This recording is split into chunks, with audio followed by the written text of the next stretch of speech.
Hello and welcome back to Token Trends Weekly. It is Thursday, January 22nd, 2026. And we have a massive deep dive for you today. We really do. I was looking at the feeds this week, and it's all the usual noise. People are obsessing over the latest DX, or they're arguing about some meme coin rug pull. It's mostly noise. It is. But while the entire crypto world was looking one way, maybe the biggest story in the history of money just happened somewhere else, and I feel like almost everyone missed it. It's so frustrating, isn't it? Because while everyone's watching price charts, the largest centralized monetary experiment ever it just graduated. We're talking, of course, about the eCNY. The digital yuan. Exactly. For what, a decade now? This was a pilot, a test? Right. It was let's try it at the Winter Olympics, or let's give away some red envelopes. But as of New Year's Day, just 3 weeks ago, the training wheels are officially off. The digital yuan has entered a completely new era. And that is our mission today. We are going to unpack what this shift actually means. We're looking at three specific things. First, the huge change that turns this from digital cash into something that actually pays you interest. Second, the killer apps. I mean, smart contracts are fixing broken business models. And third, the geopolitical earthquake that is Project mBridge. And of course, the big one. The price of admission for all this convenience. Surveillance. Right. So let's start at ground zero. January 1st, 2026, the People's Bank of China flips a switch. What actually changed? Okay, so to get it, you have to look at how economists categorize money. From 2014 right up to the end of last year, the digital yuan was legally classified as M0. M0, that's just shorthand for cash, right? Coins, paper bills? Precisely. And the key thing about cash is that it's a sterile asset. A 100 yuan note in your wallet doesn't grow. It earns zero interest. For 10 years, the eCNY was just a digital banknote. But that all changed. It did. As of January 1st, the eCNY is now reclassified as M1. Now, M1 is cash plus demand deposits. Think money in a checking account. And that's the whole paradigm shift. The digital yuan is now an interest-bearing asset. Okay, hold on, because that sounds like a technicality, but it feels like a revolution. Are you saying that just by holding the government's digital currency in my wallet, it makes money? If you have a verified real-name wallet, yep. Yeah. As of right now, the annual rate is set at 0.05%. 0.05%? I know. I mean, I'm not retiring on that yield. That's barely anything. You're not.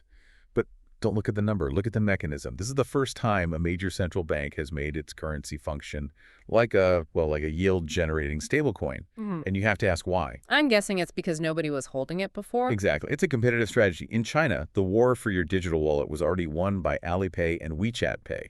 People leave their money in those apps because they offer money market funds that generate yield. So if the eCNY earns MO, you just spend it immediately. A hot potato. Or you transfer it right back to Alipay. By adding interest, the PBOC, the central bank, is making the state's money sticky. They want to reclaim that ground from the tech giants. It's a direct shot at the private sector, but what about the structure? If I'm holding this, who actually owes me the money? The central bank. Or the commercial bank whose app I'm using. That's the other huge shift in the 2026 update.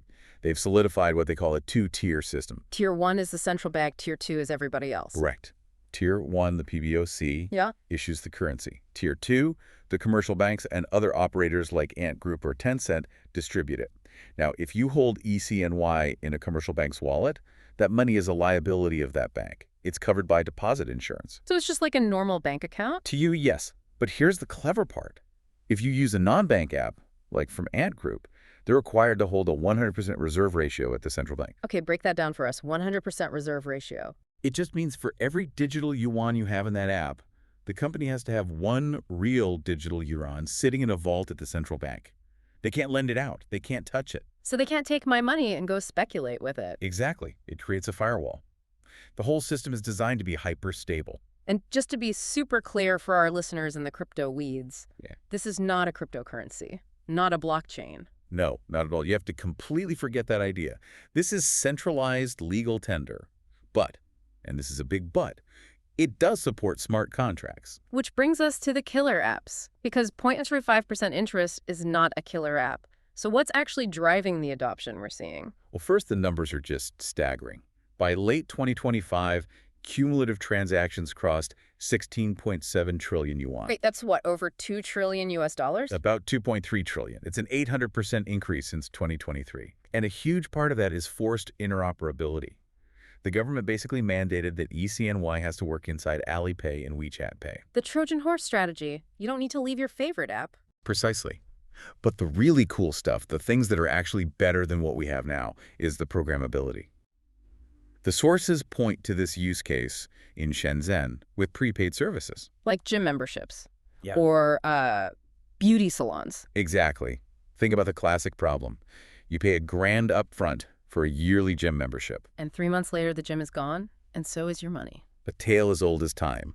I've actually had that happen with a yoga studio. Me too. The digital Yuan fixes this. When you pay, the money doesn't go straight to the gym owner. It sits in a smart contract. It's in a programmatic escrow. Okay, so it only gets released bit by bit. Month by month, or even visit by visit, only after the service is rendered.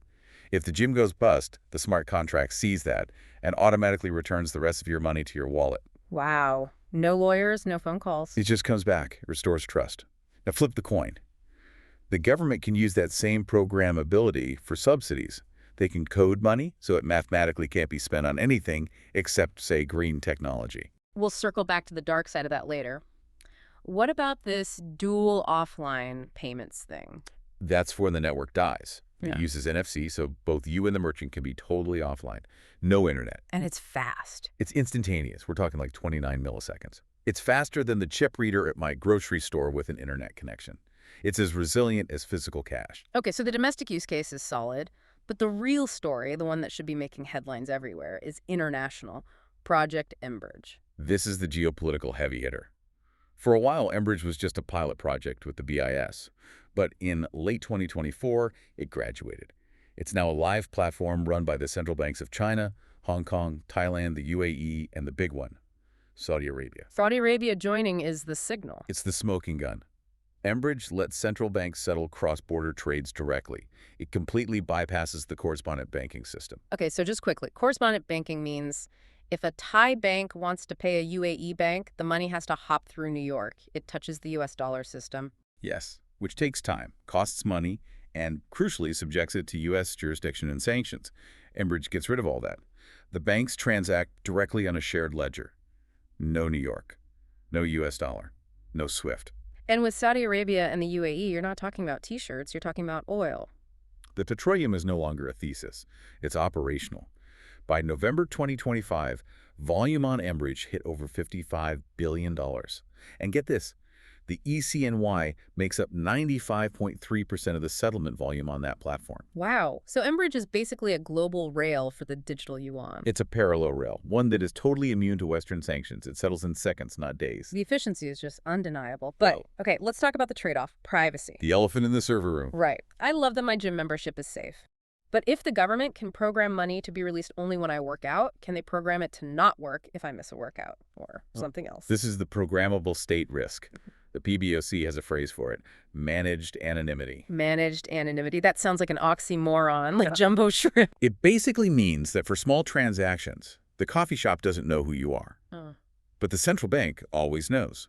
The state has a God's eye view of every single transaction. Every coffee. Yeah. Every train ticket. And because it's programmable, it moves from just monitoring to active control.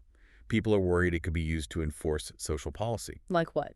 Well, say they send out stimulus money. They could code it with an expiration date. Spend this 1,000 yuan by Friday or it disappears. Which forces you to spend it. I get that. But take it a step further. Could they stop someone with a low social credit score from buying a plane ticket?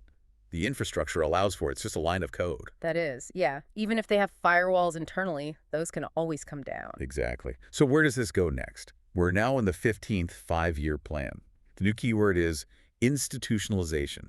Meaning it moves from a consumer app to the plumbing of the state itself. Yes.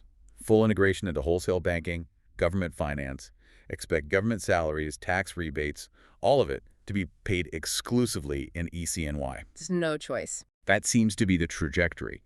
And geopolitically, mBridge is just going to keep expanding. The goal isn't to kill the dollar overnight, but to create a viable alternative.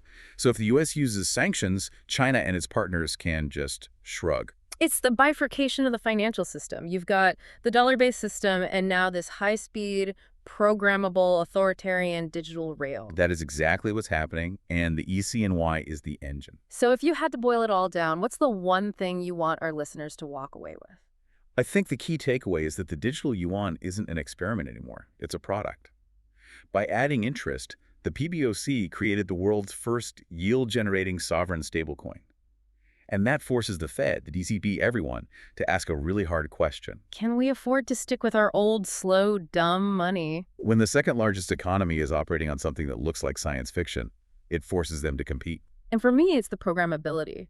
The idea that money is now code. It can expire. It can be directed. It changes the very definition of what money is. It's not just a store of value. It's a tool of policy. And a tool of control. It's fascinating and terrifying in equal measure. Well, on that slightly terrifying note, we're going to wrap up this deep dive. Always a pleasure. If you enjoyed this breakdown, make sure to subscribe to Token Trends Weekly. We've got more deep dives coming up on the future of money, and trust me, you do not want to be the one using dumb cash in a smart money world. Thanks for listening. Catch you next time.